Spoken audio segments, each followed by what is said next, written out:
Hi folks, I'm Brett here again.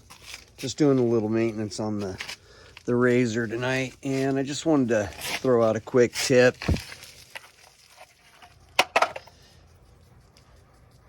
Headlight went out and called Polaris. They wanted $34.99 for a headlight. So went to town, Motion Auto Supply, same headlight, $7.99 plus tax. Do yourself a favor, just go to the auto parts store for your headlights. Anyway, just a quick heads up.